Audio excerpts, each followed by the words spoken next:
முளைக்கட்டின பயிரில் கூட டேஸ்டியாக பிரேக்ஃபாஸ்ட் செய்ய முடியுமா? கண்டிப்பாக முடியுங்க. அதுவும் அதில் இருக்கிற நியூட்ரிஷன்ஸ் எதுவுமே மிஸ் ஆகாமல் செய்யலாம். இன்றைக்கி நம்ம பிரேக்ஃபாஸ்ட் சீரீஸில் பார்க்க போகிறது ஸ்ப்ரவுட்ஸ் பைட்ஸோட ரெசிபி தான். இது செய்கிறதுக்கு பச்சை பயிரை நல்லா வாஷ் பண்ணிவிட்டு 5லேருந்து 6 மணி நேரம் போல் ஊற வச்சு எடுத்துக்கோங்க. இப்போ தான் இந்த மாதிரி ஒரு கிளாத்தில் சேர்த்துட்டு தண்ணியெல்லாம் வடிகட்டிட்டு ஓவர் நைட் விட்டுடுங்க. இல்லைனா நீங்கள் ஹாட் பாக்ஸில் கூட வச்சு முளைக்கட்டிக்கலாங்க. சூப்பராக முளைக்கட்டி வந்துடும். இப்போ இந்த மிக்சர் ஜாரில் சேர்த்துட்டு 2 பல் பூண்டு, 1 இன்ச் இஞ்சி, 1 ஸ்பூன் சீரகம் சேர்த்துட்டு கொரப்பாக அரைச்சி எடுத்து வச்சுக்கோங்க. இது கூடவே பொடியாக கட் பண்ண வெங்காயம், பச்சை மிளகாய், கொத்தமல்லி இதெல்லாம் சேர்த்துட்டு தேவையான அளவு உப்பும் சேர்த்து நல்லா மிக்ஸ் பண்ணி விட்டுட்டு உங்களுக்கு வேணுங்கிற ஷேப்பில் பிடிச்சிக்கோங்க. 3 to 5 மினிட்ஸ் மட்டும் ஸ்டீம் பண்ணிங்கன்னா போதும். ஓவர் குக் பண்ணால் நியூட்ரிஷன்ஸ் லாஸ் ஆகிறதுக்கு சான்சஸ் இருக்குது.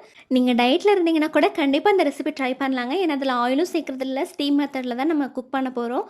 அவ்வளோதான், 5 நிமிஷத்தில் நல்லா சாஃப்டாக குக் ஆகி வந்துடும். நல்லா சட்னி கூட வச்சு சாப்பிட்டு பாருங்கள், டேஸ்ட்டு அட்டகாசமாக இருக்கும்.